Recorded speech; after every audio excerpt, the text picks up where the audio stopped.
playoff push edition, Steelers clinching the division edition of the AFC Northcast. I'm Joey, and I am joined a little bit later than normal. It was my fault. By Chad. Hey there, bud. Glad to have you, Joey. Glad to have you. Not just because I enjoy your company, but mostly because I enjoy your company, but also because you're the one that knows how to set all this up. So without you, it quite just wouldn't happen. It just wouldn't happen. You're the straw that stirs the drink, Joey. Thanks. Oh, thanks, buddy. Speaking of drinks. This is my...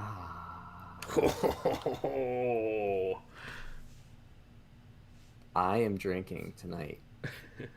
I got a division-winning level beer, Joey. It's called North of Kathmandu. This is from the Burlington Beer Company.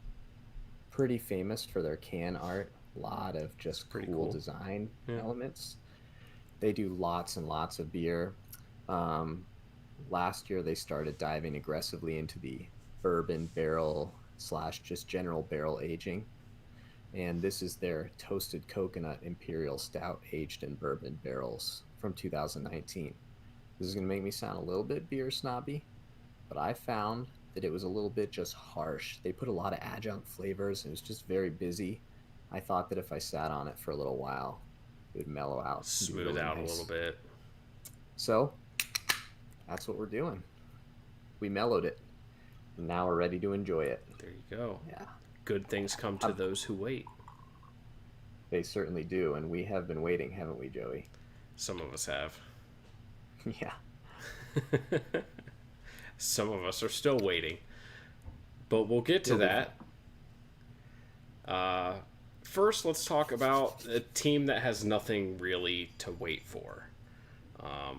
Except for maybe Joe Burrow coming back. Saw this past week on social media that he's walking, which... Yay. Yay for the Bengals. Well, as they say in the NFL, you got to walk before you can be a franchise quarterback. That's what they say all the time. Very common football guy saying. Mm-hmm.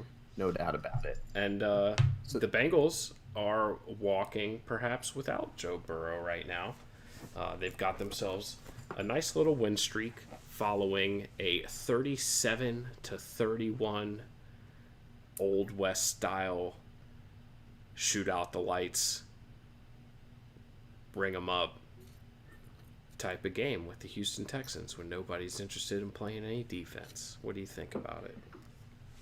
This is going to both hurt me and give me pride to say, because leading up to last week's game, I said Ryan Finley is worse than Brandon Allen. This makes the game easier.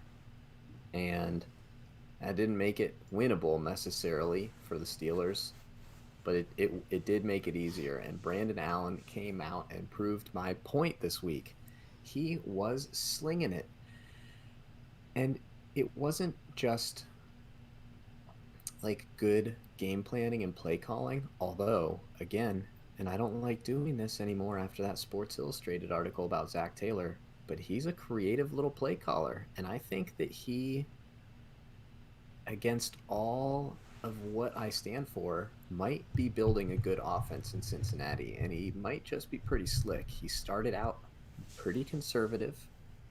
The Bengals scored on their first drive, which as a Steelers fan is basically like rocket science. Like, if you could score touchdowns on your first drive, you must be like an absolute genius from Mensa or something.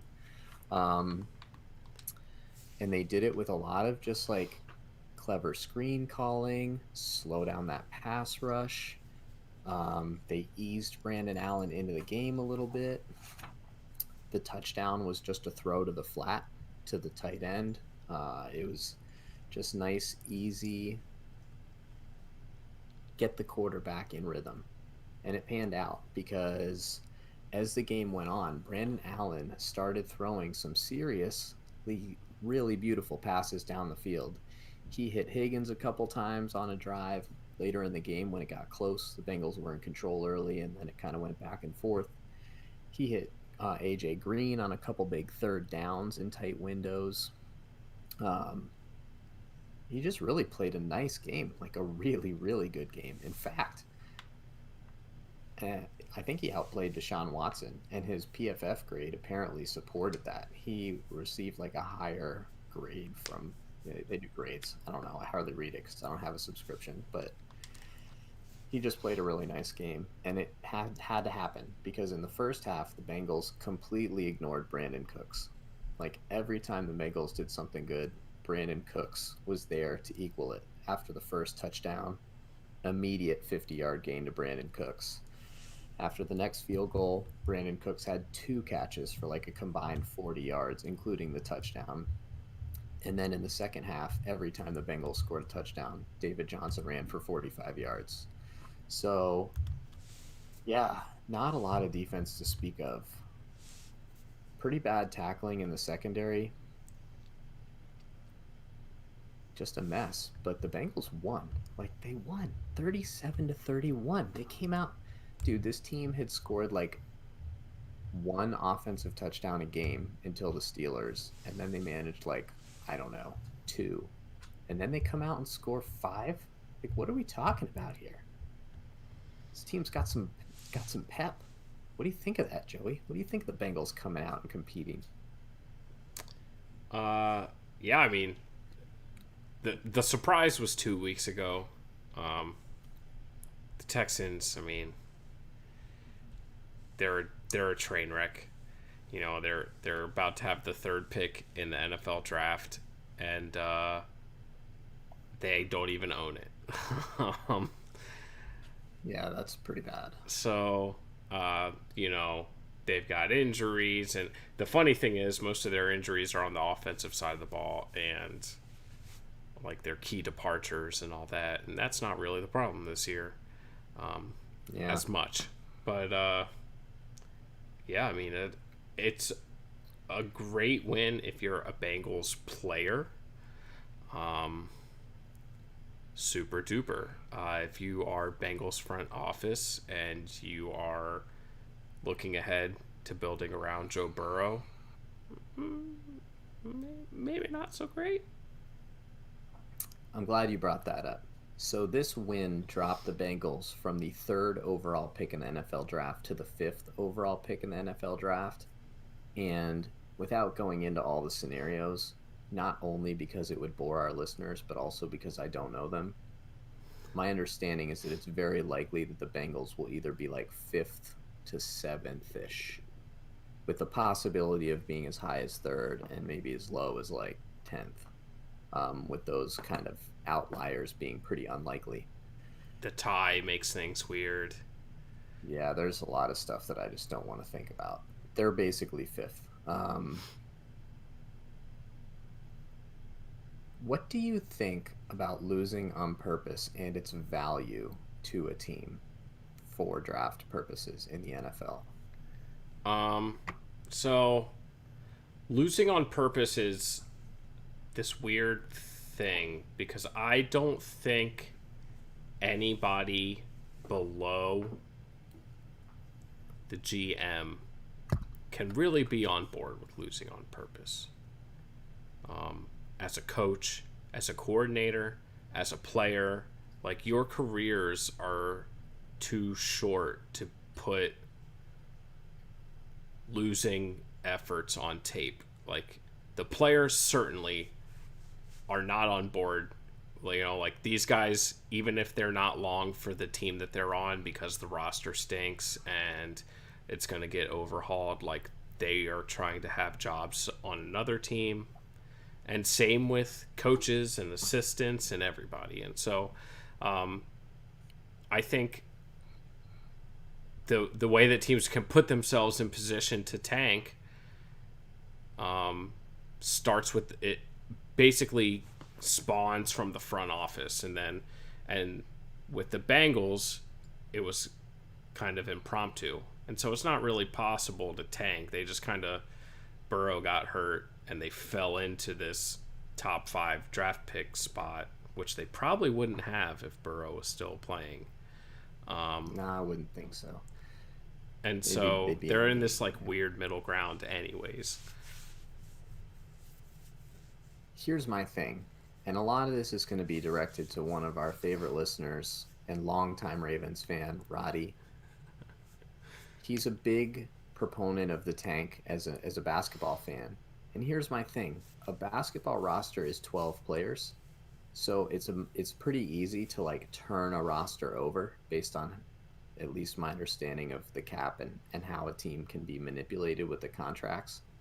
The NFL, it's very, very hard to turn over an entire roster quickly because it's 53 players and there's 7 rounds in the draft and free agency just isn't it's just hard to do. So to me, all the points you made totally valid. Plus, I just don't think it's good because I think the culture of not doing everything you can to win carries over too easily. Like it's too hard to change it. Yeah. And that's why I think like the maybe the Dolphins, and we'll see what happens with that team over the next couple of years. Like they maybe struck lightning in a bottle by doing the GM part where he sells everybody, but then the rest of the team is all about winning, and the coach builds the culture up enough that the tank for Tua almost failed, right? Like they almost won too much, but it's actually perfect because It all only the worked people that are because of the injury. Yeah. right. And it also worked now because the players that were on the team last year were already part of something. They're already, like they come into the season fired up, believing that they can compete, like I don't, having never been in like a professional locker room culture, know exactly where like that cultural element fits in terms of importance. But to me, in a any team that has a roster that's too big to turn over in like 1 year, you just can't fully tank and have it be like a viable franchise strategy. Yeah. So I think go Cleveland, like win all out. Go get the 11th pick. Who cares? Like Yeah. it's more important to have 35 players that you can win with than 2 more draft picks. It just is like even for Trevor Lawrence, frankly. Yeah, I agree. That's just Yeah, it's and you've got some key free agents, namely like AJ Green, and I know whatever he's more than likely on his way out. Um, but there's a chance that he's not. Like these late season win streaks and late season pushes are what build momentum for the next season. And does Miami bring in all the crazy free agents?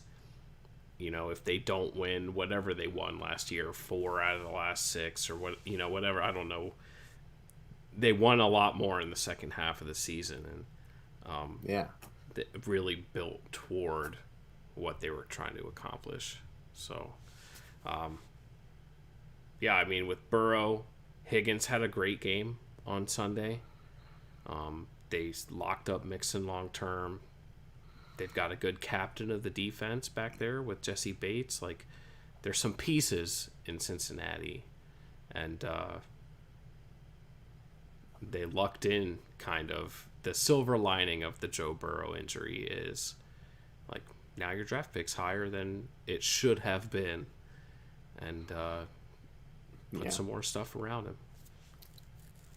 Yeah. And I mean, if you're picking top 5, like you're going to get a good player. And Yeah, if you have the Bengals level of talent, like you need one of them, right? So there's a lot of good receivers they're talking about. There's Penny Sewell, who will just keep saying because it's fun. And then we'll get more into that in the off season. The last thing I was going to say about this game before we move on is the defense was mostly non-existent. There was 0 punts in the second half of this game, but I would be remiss if I didn't give a small shout out to one Sam Hubbard, who we have talked about as being a little bit kind of on the come up here over the last 3 or 4 weeks, and he's been playing with a lot of great effort. And he closed this game out with a sack fumble on one pretty elusive Deshaun Watson. So he was working hard all game.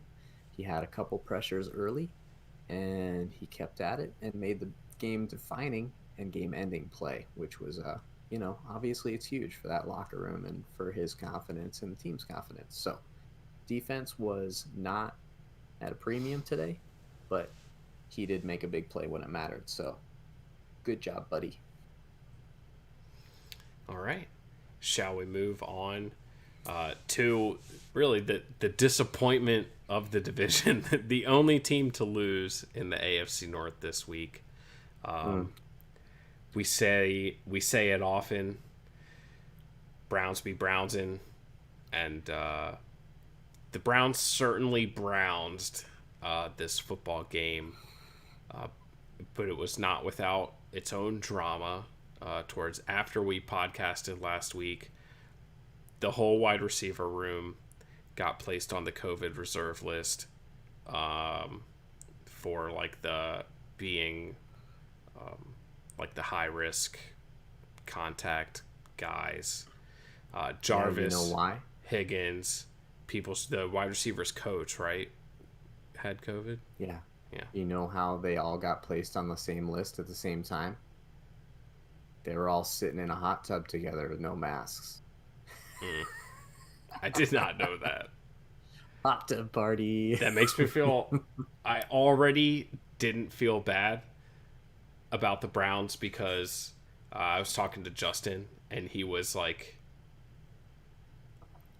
I had to defend the the Raven Steelers game situation and explain that this was more like the Broncos situation, and so being in that mindset in the discussion, I was not in the mood to like be sympathetic toward the Browns. And Yeah. I mean, it sucks, right? It sucks for the Browns, but the Browns in a game where the Browns didn't have any of their like starting 5 receivers. All Their right. top four, which is, two more than are on the field most of the time. So it's basically their starters and their backups. Nick Chubb and Kareem Hunt had 15 carries combined. Yeah. That's where true. I mean that's where they failed. Like they were behind 2 points. early. Sure. You're jumping but- too far ahead. Okay. You're jumping too far ahead. So Okay. the first thing people should know is the difference between the Ravens situation and the Browns situation. And this is important because we, as Big J journalists for the NFL, need to understand how wildly corrupt it is to make this league work this year. So Yeah. when the NFL delays a game, it's because of an active and uncontrolled outbreak on a team. And the only way you can know that you have an active, uncontrolled outbreak is for a series of positive tests to happen over the course of a few days. So that's what happened to the Ravens, and that's what happened to Tennessee. We won't get into the details of it. We know who was wrong and who was right. With the Browns or the Raiders or the Broncos, Broncos, yeah. it happened to the Raiders too.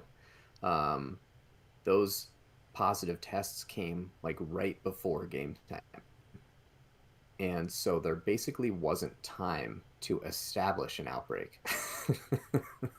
So they basically quarantine everyone that they think could be related to it. They do their game day tests, and then they play the game, and then they get the results of those game day tests the next day. So Yeah. if you have questions about how that makes any sense in terms of player safety, you're not going to get answers from them from Joey or I. It's obviously ridiculous, but that's the way they do it, and it has been relatively consistent, if only consistently ridiculous. So that's what happened to the Browns. The NFL's done it a few times this year. It's stupid if you think about safety. It's kind of great if you want to watch a bunch of NFL games and get through the season. I don't know what to say. And it might be foolish of me or picking nits, but perhaps the biggest inconsistency was the Dez before the Dallas game thing, where like he had a positive test. He was like out on the field in warm-ups, like hugging assistant coaches, and the NFL felt the need to pull him from the game for player safety. But like, Everybody else just like rolled out and played. It's like, what? Yeah, we're gonna probably get more into the NFL rules about this stuff and how some of it's for show and some of it's for safety when we get to the Steelers game. If you even heard that bit of news, and if not, I'll surprise you with it. But that's basically the situation. It's definitely a huge bummer for the Browns. Here's the other part of the bummer: those running backs only got 15 carries because Jedrick Wills, the left tackle, was out of the game, as was their highest graded, thank you PFF for your hard work, lineman, and I think second highest graded player in the NFL in total this year, Wyatt Teller, right guard. Not a Pro Bowl player apparently, but Mm-hmm. PFF loves him. As was Teller's primary backup, Chris Hubbard. So they were using their third string right guard and their backup left tackle.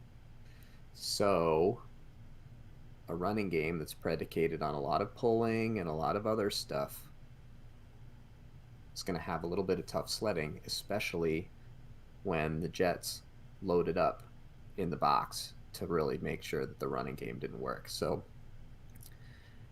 I agree. Like, I think that it would have been cool if they worked a little harder to get it going. And I was the only person that was apparently disappointed in Stefanski's defense of this. The Kevin Stefanski, the head coach, was like, well, we found out they were going to be not in the game, like kind of too late to change the game plan, so we didn't change the game plan. It's like, dude, I've watched your team for 15 weeks. You've Yeah. got like 600 running plays that you've used 1,200 times. Just call them. Yeah, They're it's the already on damn the Jets. Do whatever you want. Like, who? Like, yeah. come on.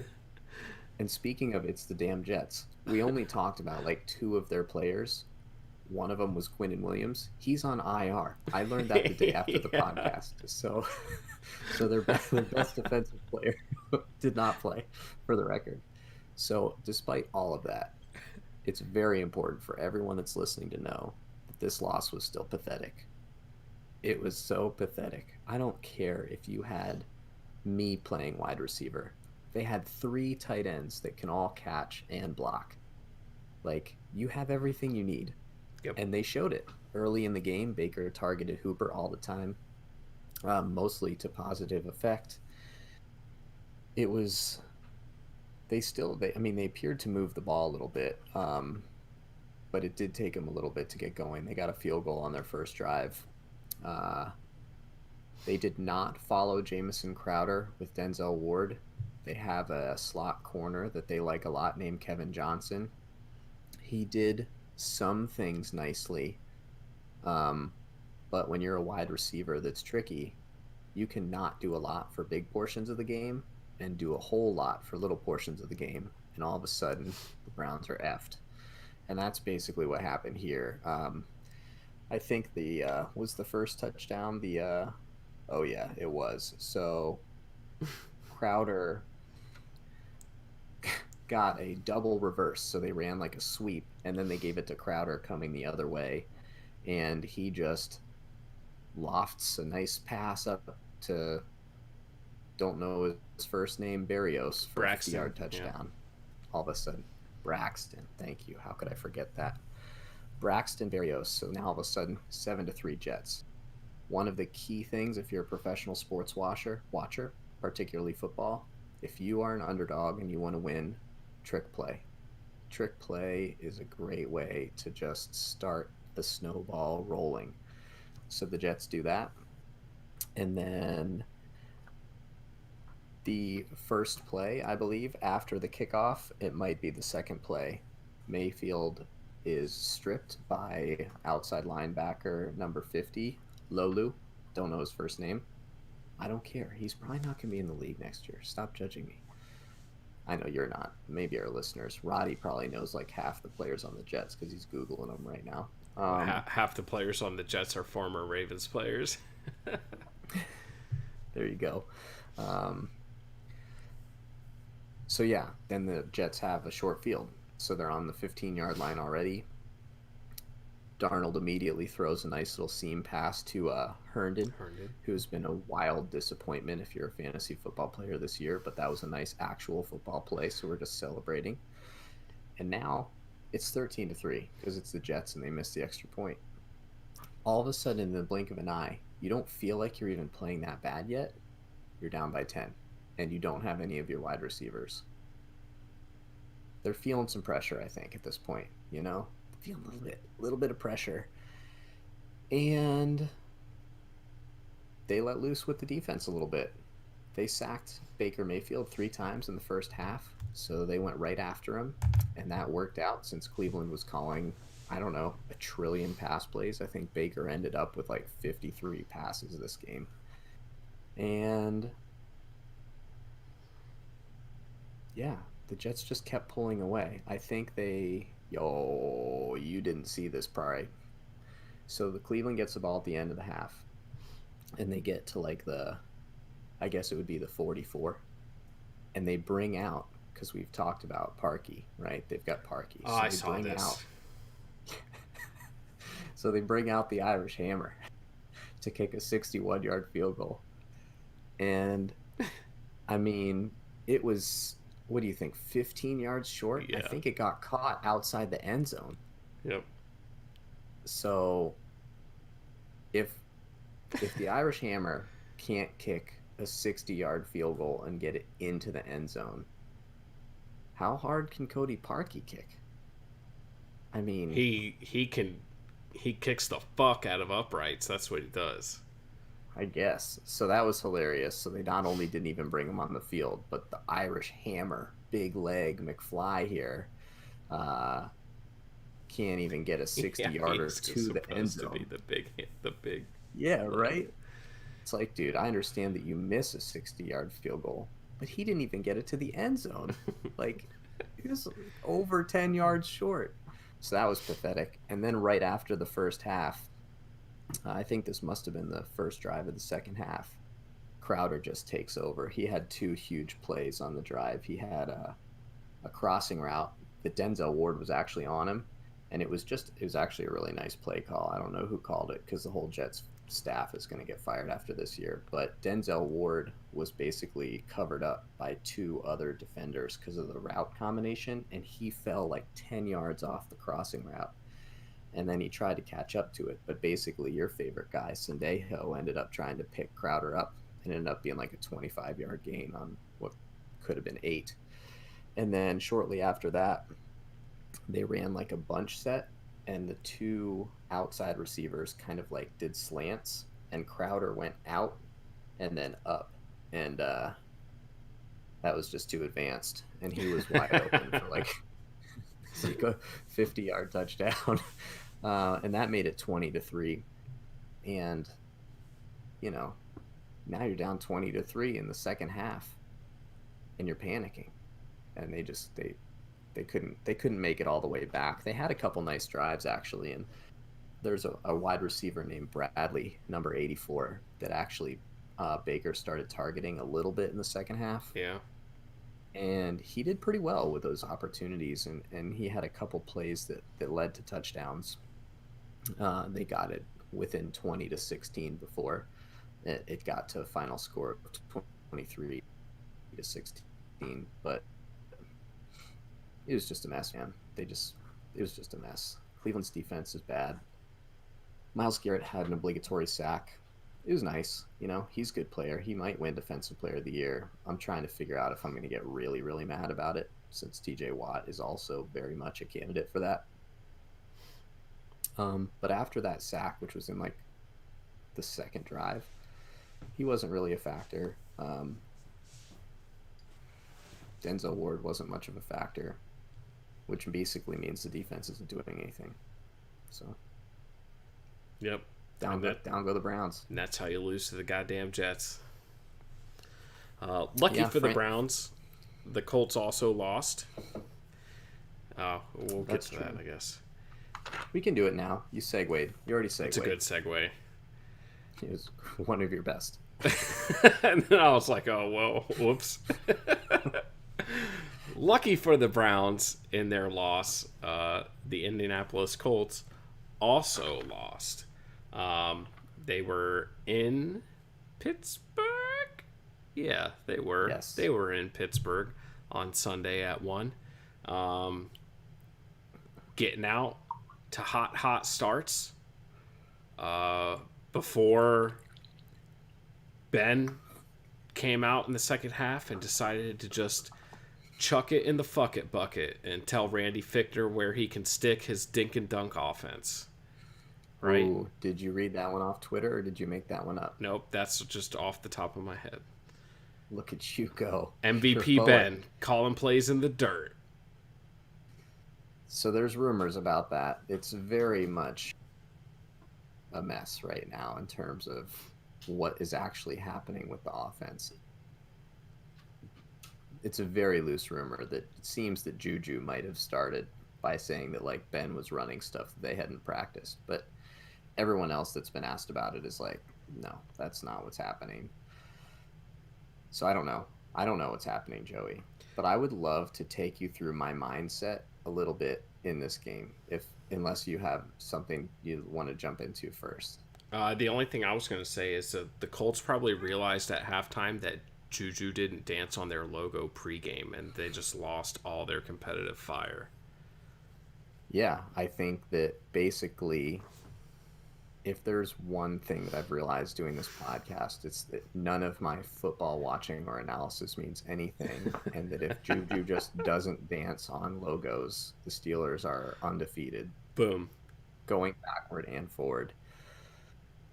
So I'm just going to tell you some of my thoughts after some stuff happened. So the Steelers went 3-and-out on their first drive. They threw 3 slants, one of which Deontay Johnson obviously dropped, and the other 2 were also incomplete. And then the Colts just walked right up the field, just walked right up, running, passing, everything. The stuff the Steelers do, like short passing, yards after catch. And I wrote down, Steelers officially punched in the mouth. Worst possible start here. And after that, they were down 7-0. The Steelers got a couple first downs. They got a little drive going. And they got to 3rd and 1. And Benny Snell couldn't pick it up. And Bookmark that for later. Yeah. Yeah. So short yardage situations have been a major bugaboo for the Steelers this year. And if you want to lose football games, not being able to pick up 3rd and 4th and 1 and short is great. So at that point, I was like, wow, we've already dropped some short passes and failed on a short 3rd down conversion. So this sucks. Then, player of the year, TJ Watt strips Phil Rivers. Mike Hilton, defensive player of the week in the AFC, picks the ball up and returns it to the 3-yard line. The Steelers are gifted a touchdown, which it only took them 5 plays to get from the 3. Yeah. So no big deal there. Don't calculate the yards per play on that one, please. At that point, it becomes ugly quickly. And I don't feel the need to jump all the way into these plays, although I've written down some of the drives. But the Steelers go down 21-7 after scoring that catch-up touchdown. And they're basically just getting bullied. The Colts are doing whatever they want. Jonathan Taylor is breaking tackles on one of the touchdowns. He got tackled like behind the line of scrimmage by Vince Williams and maybe Joe Hayden, and he just like powered his way through for the 2 yards in. It was, you know, depending on which team you're a fan of, it was either tragic or glorious. And then right near the end of the half, the Colts get the ball and they run a screen play. So there's like 1:30 left. And Avery Williamson just takes the worst angle ever. He obviously didn't make it through geometry in high school. And it's a 68-yard gain. It's already 21-7, and this puts them like right on in red zone territory. I am literally dying inside. But it's called back on an illegal for something so stupid. It probably was a terrible call. I don't know. But it's like, oh my God, we're so lucky. 2nd and 20. They gained 2 yards. It's 3rd and 18. with like 1 minute and 16 seconds left on the clock. And now I'm thinking, call a timeout. You've got all three timeouts. Call a timeout. It's 3rd and 18. They're on their own 10. And get the ball back. Obviously, the offense has stunk. We haven't talked about it because they've stunk. All they've done is basically their first drive over and over again. Benny Snell had like 4 carries for -1 yard. It was like all the worst stuff that we've been watching for the last 3 weeks. Mike Tomlin does not call a timeout. So Phillip Rivers takes the clock from minute 16 down to 35, and then they run a play, and then they call their timeout, and then they punt, and the Steelers get the ball back with like 16 seconds left. And I'm thinking this might be as low as I've felt about my team since sometime last year. Not even all of last year, because there were times that I was really happy about the Steelers. Their defense was awesome. I was like, dude, their coach doesn't even think they can win this game. He doesn't even believe you're down by 14 points. Like, you need to get the ball back and score. Like, you're going to kick the ball off to start the second half. He doesn't even believe in the team. It had been 3.5 games since I'd watched his team do anything productive. I was starting to wonder if the players thought they could do anything productive. I was in a dark place, Joey. A really dark place. And of course, that drive with 16 seconds ended at the Colts 40. Yeah. So they were 1 first down out of field goal range, which with 35 more seconds, you got a chance to get. And I was just so upset. And it was so sad. You must have been so pleased. I was actually very conflicted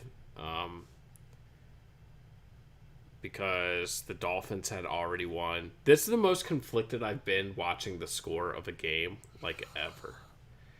Because I would have loved to have been wholeheartedly guzzling Steeler tears during the first half of this game. But part of me was like, well, I don't trust the Jets to beat the Browns, and I kind of need someone to lose here to give the Ravens a shot. And so I was happy, but I wasn't as happy as I could or should have been. Yeah, I mean, half. It was bad. Joe Hayden got beat for a 50-yard touchdown. I didn't even dive into that all the way. I mean, if you're not a Mike Tomlin person, this is exactly the type of moment you fixate on. Like, everything had to go right when it went right for the Steelers to end up winning this game. And we'll get to that in a moment, and that's where we start to celebrate. But this was quite literally, and I'm looking forward to, almost nothing can happen going forward that'll make me more sad about this team than I was going into halftime of that game. My wife saw my spirits were low. She put on her Heinz Ward jersey. First time she's worn it this year. She said everything's going to be fine. And I said, I don't think so. And the Steelers and the second half started, and the Colts went right down the field, and they scored a field goal and made it 24-7. And then, Joey, and this is where I'd like to start talking about a little bit more specifics. The Steelers get the ball back. And what did we say the Steelers needed to do in order to succeed on offense? Said that they needed to play on more than one sliver of depth of the field, right? So they could either A, establish a running game, which just looks like that's never going to happen. So we might as well take that off the table. B, establish the deep ball, or C, establish at least the intermediate pass, like 10 to 15 yard routes, just so at least corners have to guard some level of depth and linemen can't just jump up in the air after 2 seconds exactly to block your passing lanes. And that's exactly what happened, right? Ben Roethlisberger throws 3 passes in a row of between 8 and 15 yards. 2 of them are to Chase Claypool. My man Mapletron here. Those of you that are just listening, I got a Mapletron t-shirt. I'm showing it off. And it's just looking so great. Like, basically, it looks like Randy Fiegner listened to Tony Romo's halftime coverage instead of trying to coach his team and was like, that's a good idea. We'll throw it somewhere else. And then they just did it. And they get all the way down to, I think, the 2 or the 4 yard line. Mm-hmm. And then here comes those short yardage woes, Joey. Here they come. They get 4 plays from the 2 or the 1. I think one of them was from the 1, and they lost yards on that Benny Snell run. And then some pretty nice coverage, and all of a sudden you've just turned the ball over. And yet, that is not the lowest moment for me of the game, because I just watched the offense work. So it was actually at that moment that my wife almost took the jersey off. She was almost like, I'm done here. I was like, no, this is okay. This is okay. They could get a safety. A lot of good things can happen from here. And the offense just worked. It just worked. For the first time since Thanksgiving, it worked. And then it started really working, right? And then the floodgates opened. They got the ball back on the first play. Ben Roethlisberger uncorks a perfect 50-yard pass to Deontay Johnson, who dives for it and catches it in the end zone. Bam, 24-14. They get the ball back. They start driving down the field. Let's see what happened on the next one. Just a lot more.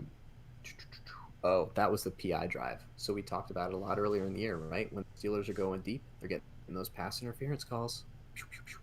They get 2 of them on this drive. Yep. Plus, really clever screen pass, which we haven't seen much of from the Steelers lately. A little screen. They faked a wide receiver screen, then gave it to Connor in the middle. Connor had a really nice game catching the ball again. Another couple yards. 24-21. And then what happened for the last one? Oh, the Juju. The sweet, sweet Juju TD. Then the running game opened up, right? Because they started converting those deeper passes, the PIs. Then all of a sudden, another PI on that drive. Yeah. So they got the PI. They got a couple nice runs from Connor. Also a couple nice catches out of the backfield. And then Juju up the seam for a 25-yard touchdown. And all of a sudden, this offense, it looks stagnant. It's working on a few levels again. And here we go, you know. And then they won the game, you know. T.Y. Hilton, not him. Mike Hilton catches a sweet interception on the next drive to help close the game out. They would eventually get the ball one more time, but that drive was at midfield when actually it was a rookie. Highsmith pressured Phillip Rivers and hit him, and he just chucked it way up in the air like he is wont to do at the end of games. Mike Hilton ran under it and caught it, so everything started getting complimentary, and the snowball started rolling, and it just went to show, you know, like the Steelers can play half a game and beat 80% of the NFL. And that's what we saw today, Sunday. Yep. And now they're division champs. It's awesome. They sure are. They might just luck into Ravens round 3 in the first round. Maybe we can talk about that when we talk about next week. You don't have anything else to add about the Steeler game? I covered it pretty well. Yeah, I mean, opening up the passing game, shocker, cured their woes.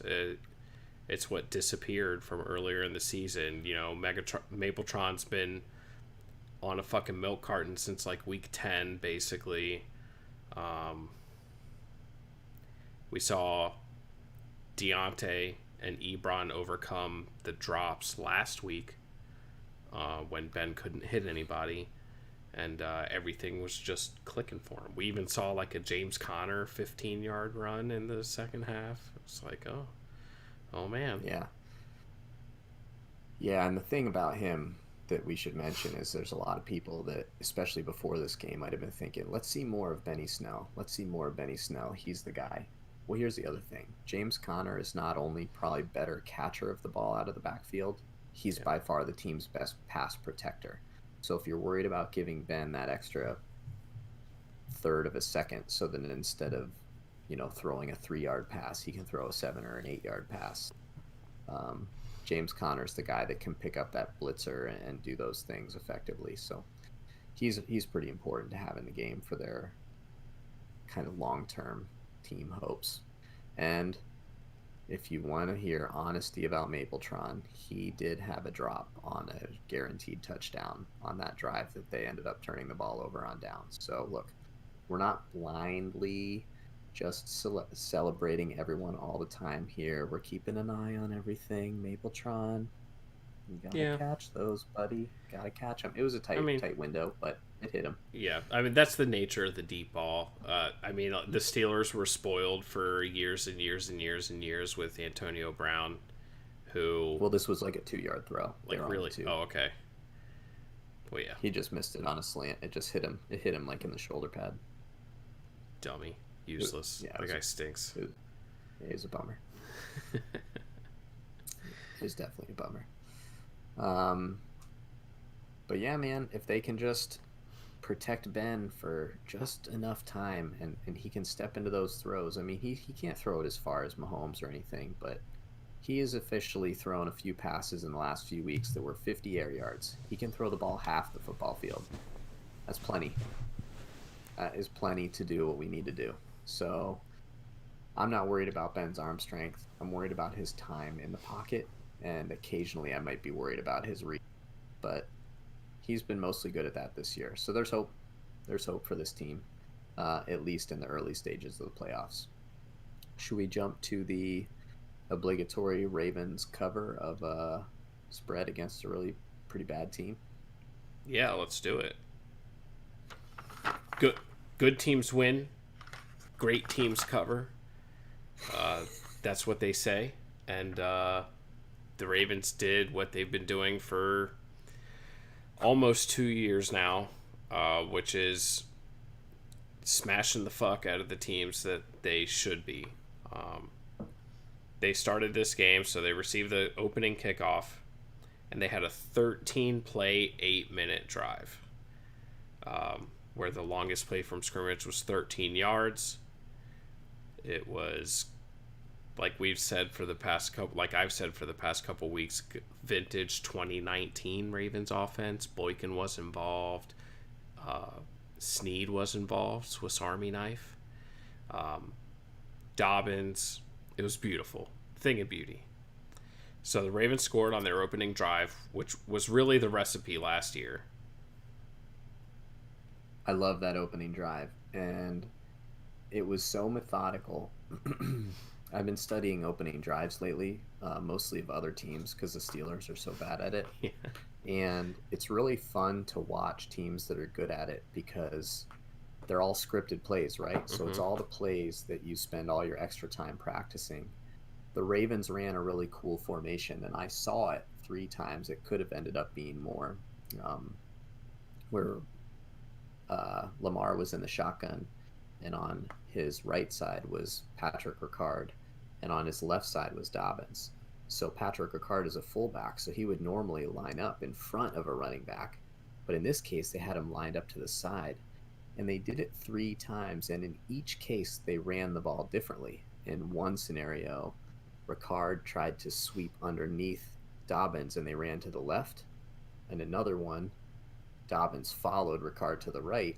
And in the last one, Lamar just ran it straight forward up the middle. And I just really enjoyed that. It was like a cool formation I hadn't known before. They used it to great effect and diversity. And that's like what you're supposed to do in an opening drive, is to bring something new to the table, use it effectively and in a varied way, and that will take a defense off its rhythm. So congratulations. Your team sucks, but that was awesome. The Giants answered that 8-minute plus opening drive with a 3-yard 3-and-out, after which the Ravens ran a 5-minute drive of 10 plays and scored another touchdown. And that pretty much ended the first quarter. So 14-0 after a quarter, and really the game was over. The Ravens kind of coasted in the second half, so they had 4 possessions in the first half. They scored 2 touchdowns and 2 field goals, and it was 20-3 at halftime. And the Giants didn't really have a chance. The Giants did eventually in the second half kind of like figure out the passing game a little bit. We have talked about this year Slayton and Shepard. They're both nice little pass catchers. So Daniel Jones was back. So that wasn't great, but when Anthony Averett is your number 2 corner on the depth chart, it's kind of expected. So as long as health happens coming into the playoffs, not super worried about the secondary. Peters or Jimmy Smith or both, preferably, come back. But yeah, the Ravens pretty much coasted in the second half. They scored another touchdown later. It was their only score of the second half. We got to throw up the goddamn X, Des Bryant, second week in a row. No big deal. Just contributing. Dude, he was so wide open on that play. Yeah. It was like insulting how wide open he was. I almost thought it made perfect sense, actually. It's almost like, yeah, that's what I would do with Des Bryant too. But then I was listening to that film study. If you want to learn a lot about Baltimore Ravens or just football in general, can't emphasize that that's a great podcast enough. Very good analysis. And the Ravens had a backup tight end that they've never thrown the ball to, and apparently like every defender on the Giants followed that player on a clear out route, and no one followed Des Bryant, who's made like 6 Pro Bowls. So not great. Not a great look for the Giants. Was it Tomlinson? Is that the guy? Or whatever. His name's something like that. Yeah. I wouldn't even know who he was if not for that podcast. I didn't even see him. Yeah. That's what's supposed to happen with a player like that. You don't see him. Nor should you. I only know his name because of, like, at halftime of this game, they showed, like, Ravens players walking down into the tunnel because the locker rooms are behind the benches in Baltimore. So they just go behind the bench and walk down the stairs. And it was like... Mm-hmm. Some big white guy wearing number 82 with like long hair. I was like, who the hell is that guy? That's who it was. He's getting relatively significant playing time as tight end. Yeah, I mean, I didn't even watch this game to the end. It finished 27-13.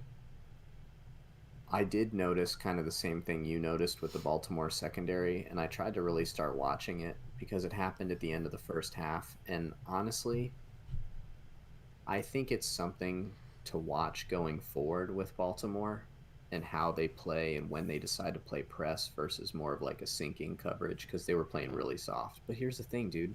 They're up 20-3 against a team that they're just so much better on. There's like no point in doing anything else. So I don't know. I saw them run a little bit of press coverage and mix and match it even when they were up by a lot. But I honestly think that like mostly it's just like you said, like Averett's not that good and they targeted him. That's where they got their touchdown, targeting him. Daniel Jones stared whoever it was down. I think it was, I wrote it down. Shepard. Shepard ran like a in and then cut back out. I think they call it a flag, or I don't know what they call it, but he basically cut in, planted, and then ran out. And Daniel Jones just stared at him and waited for him to make the break. And like Averett never had a chance. Probably could have used some help, frankly. It's a tough route to guard in the red zone. But yeah, besides that, and like the fact they're up by 1,000,000 points, like, yeah, they're going to give up yards because they don't care. Yeah. Like, yeah, and the only touchdown, and let the clock run. The only touchdown they gave up followed, so they had 3 sacks in a row to force a punt, and then Justice Hill, who has kind of been newly on special teams, probably just got a little bit too ambitious and really just ran right fucking into the punter. Like the most obvious roughing the punter call you ever saw, and then the Jets or excuse me, the Giants just drove down the field. Yeah, I'm actually glad you brought that up because I meant to, but I didn't underline it. They did that, and then they also gave up a couple like third and longs. Like one was a 3rd and 15, and Mm-hmm. they were pretty long. And they also had a couple of like really silly penalties. So the Ravens are a good organization at nipping this sort of stuff in the bud, but you just don't want that to carry over, right? Like in a game in which you're up by so many and you just kind of want to leave, you might lose your kind of laser focus there for a minute.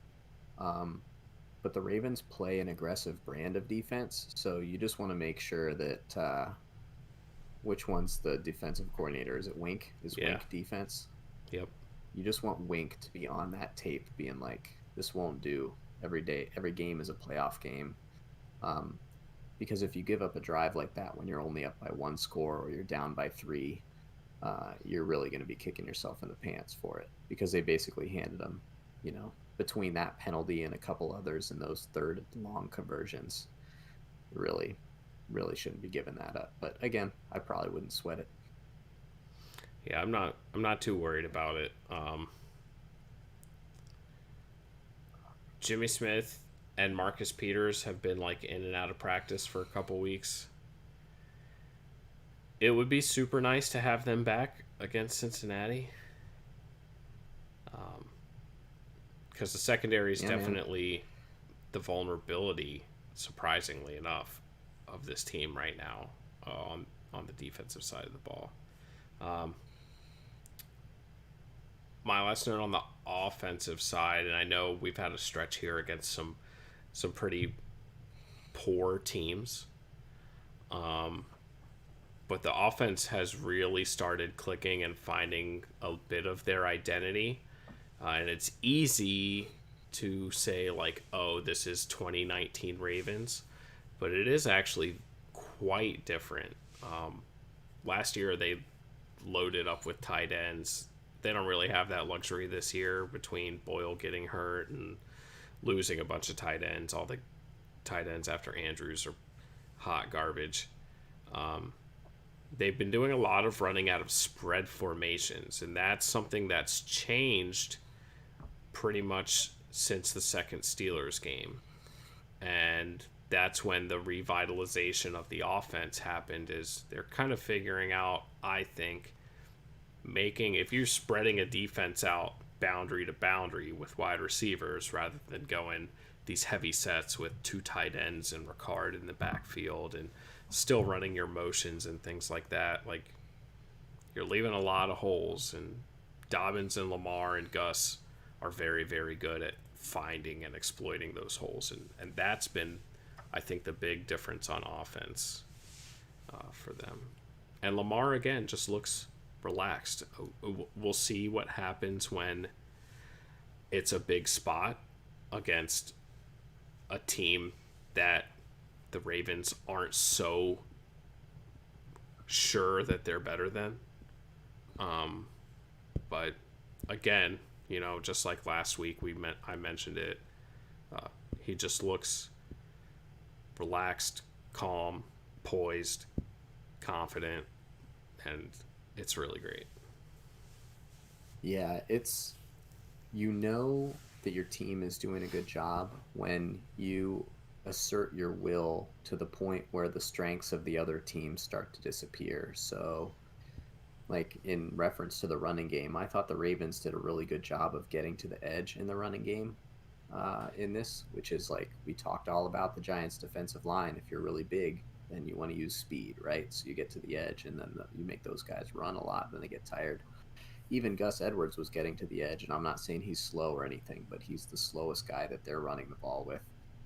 Yeah. And what ended up happening is that I don't know if it was fatigue or bad coaching or just bad discipline, but the Ravens eventually started, and it didn't even take long, getting huge chunk plays. Lamar running right up the middle, which I would not have expected with the Giants' defensive front. So that's cool to watch as a Ravens fan because when your game plan is taking them so far out of their structure that they can't even do the things you think they'd be able to do, like have a structured pocket that Lamar wouldn't be able to run out of easily, especially right up the middle. Like, Yeah. that's been what he's done this year. Like, his big runs are always up the middle, almost exclusively this year. So, of all the teams they've played, the Giants are set up one of the best to not allow that, and they did. So that's it's a good omen for the offense going forward. For sure. Any other notes on the Ravens? Now their season's almost over. I didn't want to overdo it. Their regular season's almost over. I agree. Whole season, whole season's almost over. I mean, we already have the start of the Super Bowl DVD, so it's Lamar coming out of the bathroom against the Browns. The Steelers only make DVDs when they win the Super Bowl. Do the Ravens do that when they just like make the playoffs? No, I said the Super Bowl DVD. And unlike the Steelers, when the Ravens go to the Super Bowl, they win it. So, what are they, 2-0? Yeah, never lost. Congratulations. Thanks. That's great. So should we dive into next week? Sure. So the Ravens play their next Super Bowl, since every week is a playoff game, since they've been so disappointing throughout the regular season. They're in crunch time already. Mm-hmm. And this week's Super Bowl is against the Cincinnati Bengals. Is it That's at home? right. Old Brandon Allen. It's in the jungle. Welcome to the jungle. Oh, yeah. That's what people signed up for. Do you have any concern at all? And remember that you didn't have any against the Titans last year, so you might want to at least make something up so you don't look like a real idiot if the worst were to happen. I've got a little bit of concern with the secondary. There you go. But I mean, yeah, the Ravens should win this game. And if they don't, like, you just have to find peace with, like, well, if you lose to the fucking Bengals with everything on the line, that's just how it goes. The Ravens have already lost to the Bengals with everything on the line in the worst way possible, and that was the Tyler Boyd touchdown. Oh, yeah, didn't he score like a 60-yard touchdown with like no time left? Yep, sure did. Yeah.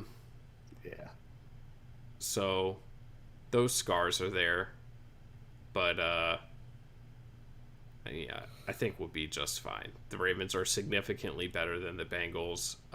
When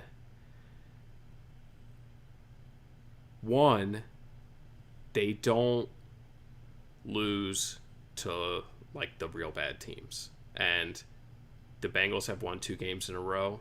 They're still a real bad team, and so it would be very uncharacteristic of the Ravens, you know, if they get in the playoffs and they lose in the first round to like the Colts. That's a more characteristic loss of this team. I'd be straight up shocked if they lost to the Bengals, and then I'd be mad at the Ravens, and they wouldn't deserve the playoffs. So they just need to go handle their business. There shouldn't really be anything that the Bengals do that scares you. And then get ready for the playoffs. Not worried about Brandon Yeah, I tend Allen. to agree with you. I think, I'll be honest with you, the Bengals' offensive line has actually played like a little bit lately. So if the Ravens don't, I don't see how this would happen, but if they don't actually like scheme up, you know, their creative blitz scheme that they always do every week for a given opponent, I think like straight up, the Bengals offensive line would handle like a 4-man Ravens rush at this point, pretty enough. And with the injuries in the secondary, Brandon Allen could score points. Yeah, he could. He could. I So- really still do like their receiving core. Like, Yeah, they're good. So to me, that's the thing is the Ravens need to, and they will because their playoffs depend on it. Like actually treat the Bengals like a real opponent, and dial up their 38% blitz rate and get Brandon Allen off of his as they say in the business, his platform. Don't let him step into his throws. Don't let him do the stuff that he needs to do to be good as a young backup quarterback that has a pretty low ceiling. Um, and if you can do that, it's pretty much game over because, as we've talked about, the Ravens cover because the strength of their team is the stuff that teams do when they're winning. So they get up by 10 and then they just keep running the same plays, and then they're up by 20 and they keep running the same plays. I also expect, I don't know what the spread is, but I think the Ravens will I think the Ravens will cover it. I mean, we both picked the Bengals to not cover Houston last week, and we were wrong. But I feel like they've made their point. You know what I mean? Like they're spunky, uh, and now it's their time to ride off into the sunset. Are you interested in hearing a couple of scenarios for the Ravens playoff seeding? Sure. They can achieve the fifth, sixth, or seventh seed based on the happenings of this next week. As our listeners probably already know, there's an extra playoff team in each conference. That's why there's a seventh seed. So if the Ravens and the Dolphins win, the Ravens will get the sixth seed. And that's interesting because it means they'll almost certainly play the Steelers. So if you want that third loss this year Feed me to the Pittsburgh. Pittsburgh Steelers, you are rooting for your team and you are also rooting for the Dolphins. If the Bengals were to beat the Ravens and the Steelers beat the Browns and the Colts beat The Jags. whoever they're playing, the Jags, or the Texans. the Ravens will be. I don't know which one they play. I have it. It's the Jags. It's the Jags. I have it written down elsewhere. Then the Ravens would still get in, even though they lost. They would get in as the seventh seed. So now you're talking about a Bills matchup. So probably. Yeah, so that could be tricky. A lot of people are liking the Bills right now. And these are 100% scenarios. Like I'm giving you the games that are they make it 100%. There's probably other ways for these things to happen, but if the Ravens win and the Bills beat the Dolphins, you're the fifth seed. So that's cool because you're playing the winner of the AFC South. Maybe it's cool because that might be the Titans. And then then after the Titans, maybe you're also not playing the Chiefs in the second round. No, you are if you're the fifth. Not necessarily. Right? Doesn't the worst seed remaining plays the one seed? So if there's an upset somewhere else, like if you're the seventh seed, I guess that's true. No matter what, you're playing. If you win, you're playing the Chiefs, and that stinks. Yeah, I guess you're right. Yeah. So there you go. So you got that. So those are the scenarios. If you want to play the Steelers, you're rooting for the Dolphins. If you want to play the Titans and get that monkey off your back, and maybe you're rooting for the Bills, and obviously you're cheering for your team. So that's kind of your playoff scenarios. The Titans make me nervous. Understandably. The Titans are the Ravens' boogeyman. Sure. I think probably even more so than the Chiefs, just because of the way that they've lost to the Titans. Yeah, the Chiefs game wasn't humiliating at all.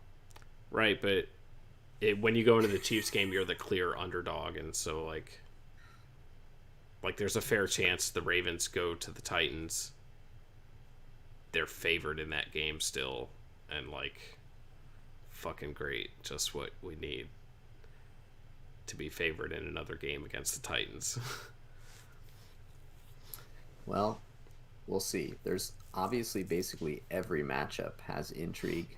So basically I would say as a Ravens fan, if you're going to have a fun matchup, especially if you win. If you lose, you might not make the playoffs, but Yeah. So, so that's not good. But yeah, it'll be fun. Probably either get the Steelers or the Titans or maybe the Colts. Who, if it's the Colts, you got to probably feel pretty confident about that scene, because you've already beaten them handily this year. Yep. You know who I want. And I know you want the Steelers. I know you want the Steelers. You've made it very clear. I think that anytime you lose repeatedly to your rival, you want to get that taste out of your mouth as quickly as possible. So if you don't get to play the Steelers again this year, you have to wait like a whole calendar year. So if I was in your position, I would want that too, even if the consequences of losing that third game were as great as any consequences you'd ever had to face. So our other matchup this week, and the one that has even more complex playoff implications because both the teams are kind of in there, is the Browns playing at home against the Steelers. And boy, is this exciting, because the Browns could have just locked it all up last week and they didn't. And so now the Browns have to win. Like, they have to win. They don't have to win. They can technically lose and still make the playoffs, but like, it's Yeah. not a pretty scene for them if they lose. I Yeah, think I they mean, can win this game. you're rooting for the Jags if you lose. Like, that's what you need to happen. Right. So I said I think they can win this game. They should win this game. They're favored by 10. It's been made clear by Mike Tomlin that at the very minimum, Ben Roethlisberger is not starting, and that means he's not playing in this game. Um, we'll talk about this in a moment. Let me just introduce it a little further. It's very likely that some of the other older veterans on the Steelers will also join Ben Roethlisberger in not playing that game. So that probably means players like center Marquise Pouncey, very Pro Bowl possibly center. right perennial Pro Bowl center Marquise Pouncey, perennial Pro Bowl right guard David DeCastro is a very possible benching for this game. Um, Other than that, you probably see most of the offense playing most, if not all, the game. Maybe James Conner, because you have pretty good depth at running back. You could give him rest on defense. It's pretty plausible that you won't see Joe Hayden, who's one of the defensive backs. It's very plausible that you won't see Cam Hayward. And then, kind of in that next stage down of likelihood, you might not see Stephon Tuitt very much, if at all, and you might not see T.J. Watt, who is got an opportunity to set or at least tie the franchise record for sacks in a year. So he very much wants to play. He's been making that pretty clear. But there could be a fair number of starters that don't play. But still, we're talking about less than half on each unit. I would be surprised. I bet Minka plays. Steven Nelson will probably play. Mike Hilton will probably play. We only have like two linebackers, so they have to play, inside linebackers. So, with that in mind, do you agree with the Steelers' tactic of benching some of their veteran starters for this game? So, there's a couple things that are normally at play in this situation, and it's rest versus rust. It's the bye week, and it's home field advantage. And while home field advantage has been pretty moot, and the bye week is certainly not in play for the Steelers, the rest versus rust thing is really like the only conversation to be had.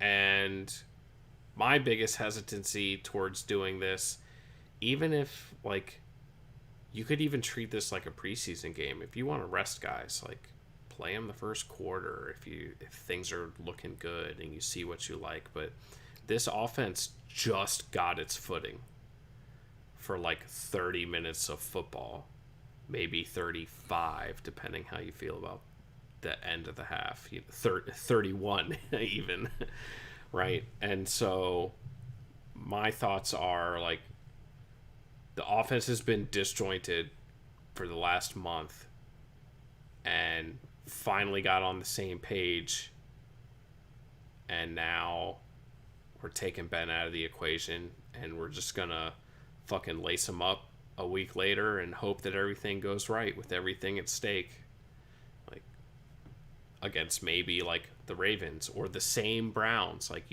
there's a possibility that you're losing to this Browns team and then you have to play them the next week. Like, Yeah, pretty distinct possibility, actually. I think this is a really fair debate, and one that basically means no matter what, people are going to get fired up about it after the results of the first playoff game. I fall on the side of rest, and I do it because, and this is not me complaining, this is me trying to state the facts as I understand them. The Steelers did not have a bye week.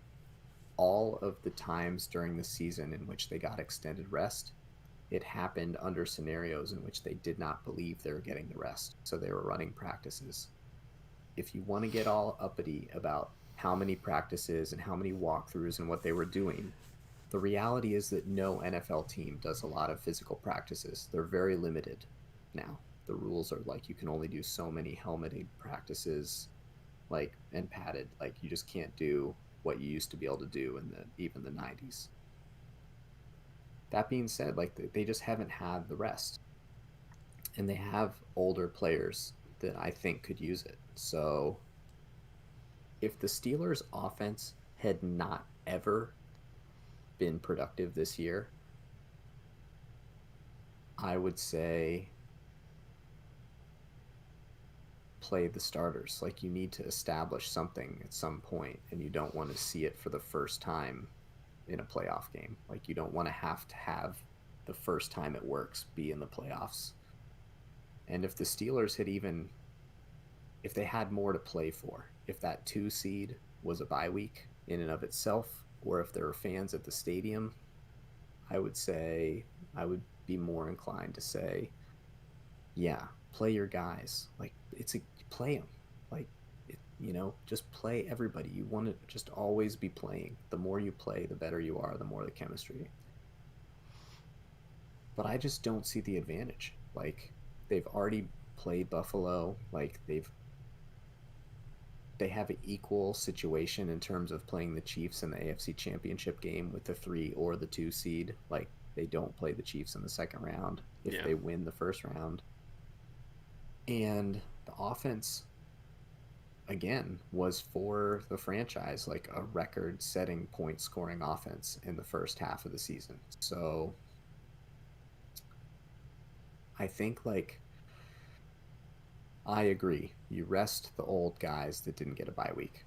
You just rest them. You try and get everyone as healthy as you can, because in the NFL, it's an extremely physical game, and another very small advantage is having 2 weeks of rest when the other team that you're playing basically has been playing playoff football for 3, 4, 5 weeks and is just as sore and just as nicked up and just as everything. And you let the chips fall where they may, and you just hope that you don't lay a total egg, which the Steelers very well could do. But that's what they've chosen. They've chosen to, at the very least, bench Ben, and I suspect they will bench a couple other guys as well, at least. Do you think the Browns will win? Yeah, I mean, they absolutely should win. Even if it's just Ben that's out, the Browns should win. They're a good team this year. The lack of the running game, it will really magnify the change in quarterback position. It's not like last year where they could like lean on Connor a little more. Like, that just hasn't been there. And so I think that... Go ahead. Last year they were like worse than the NFL in like all the offensive metrics. So whatever they Well, leave that out, was it's done. also So like because it's kind of a chicken and egg thing, right? With shitty quarterback and not being able to run the ball. But the idea was like, oh, like they get Ben back and they already have Connor. Like the run game's going to be fine, and now we're be able to pass again, type of thing. Like, and yeah, just really hasn't been the case. I think So I would pick the Browns to probably win, but I don't think I would pick them to cover. They're favored by 10. Um, and I'm going to use the cornered animal theory on this. Mason Rudolph is basically playing for his career in this game. He got to play for, last year, but he got injured and then he got demoted and then he kind of came back after Duck Hodges got injured, and he's been a backup his whole first rookie contract, and he's got 1 year left on it in which he seems like he's going to be a backup again. And this is his chance to play like meaningful football that people will watch when they decide how much they want to pay him, be it the Steelers or otherwise. I just think like I think he's either going to sink his career or he's going to show his best self, everything that, he's developed. And if he's got any sort of carefree kind of attitude, he's going to come out and sling it. They're not going to run the same offense that limited the Steelers. They might run some conservative plays just to get them warmed up. Now, I'm not saying that means the Steelers will definitely win, um, but I think it's possible that they could compete. And they did that against the Browns last year. They got beat pretty handily once, and they beat them once. And I think the defense is good. Even without a handful of their best players, they still have good players. Steven Nelson is still a very good cover corner. They have backup corners that are good, and Cam Sutton and Mike Hilton will probably play.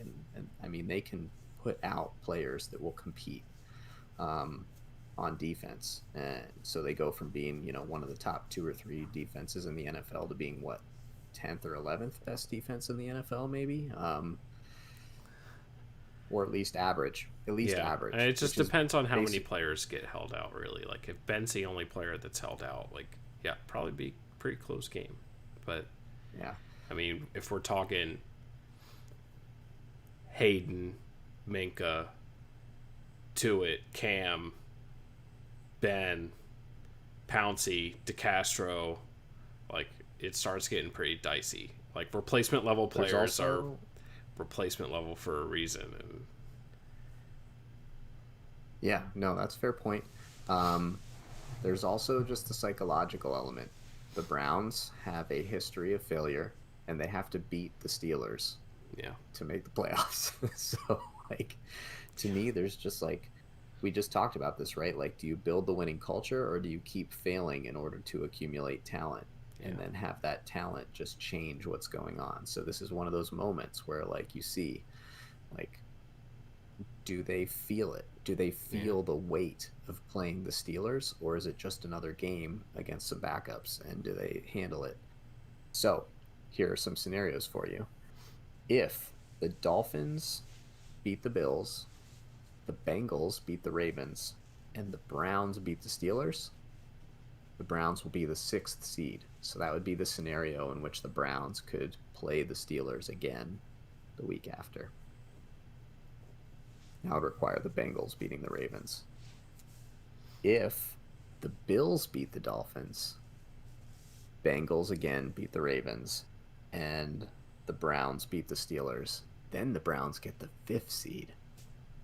Yeah, yeah. And if the Ravens beat the Bengals, which is what we're pretty sure is going to happen, the Dolphins beat the Bills, and then any of these 3 things can happen. The the Browns can win, or the Browns can lose, and the Texans can beat the Titans, or the Jaguars can beat the Colts. So the Browns can technically lose to the Steelers and still get the 7th seed if either the Texans beat the Titans or the Jaguars beat the Colts, plus the Ravens and Dolphins win. So if you're a fan of either the Ravens or the Browns this week, it's just going to be one of those fun weeks where you're just like tracking all the games and you're like caring about them, but you're not sure why you're caring because you got to like track the other one and you're like, wait, do I still want this team to win if my team's winning? I don't know. It's much less complicated for the Steelers. The Steelers are basically either the number 2 or 3 seed. If they win and the Bills lose, they're the 2 seed. And other than that, the Bills and the Steelers are staying where they are. Yeah, and this is one of these beautiful things that the NFL does with the Week 17 schedule. And I think they did a really good job with it again. There's lots of like switching things around and manipulating things just depending on how stuff goes. And so both of our division games are played at 1 o'clock along with Miami Buffalo. So everything could be locked up for the wild card after that round if the current 3 wild card teams win. That would be the Ravens, the Browns, and the Dolphins. But the Colts and the Titans play at 4:25, and they're still battling for the division. So they're playing at the same time. They're going to be playing for something regardless. And if one of these wildcard teams was to lose, you become very invested in Texans stock or Jaguar stock, which is not a good place to be. Yeah, you're mashing on that panic button. Yeah, it's not looking good. Buying a bunch of jean shorts, hoping that Minshew goes crazy if he's even playing. Yeah, I mean, I don't even know. Who knows what? I don't either. Fox Sports app says Glennon's going to start. But I don't know if they update that. Probably better. Much. But yeah, man. So this is fun. I mean, like this is like maybe the most fun AFC North year we've had in a minute. And so I think like this is going to be dangerous because the Steelers have been wildly disappointing for most of the better part of a month. But I think you got to root for all 3 AFC North teams in there. Yeah. And if you're the Steelers, if you're a Steeler fan, you just got to embrace the high risk, high reward scenario of getting the chance to beat one of these teams in the playoffs. Because if it's the Ravens, it means you've swept them for the 3-0, which is just so sweet. And if it's the Browns, I mean, they haven't made the playoffs in 20 years. If you get to knock them out of the playoffs, that is also very much fun. Because the only thing more fun than them being terrible is to have them be good finally, and then you end it. You just end it. And other teams can play each other. You know, the Steelers could lose if you're a fan of the Browns.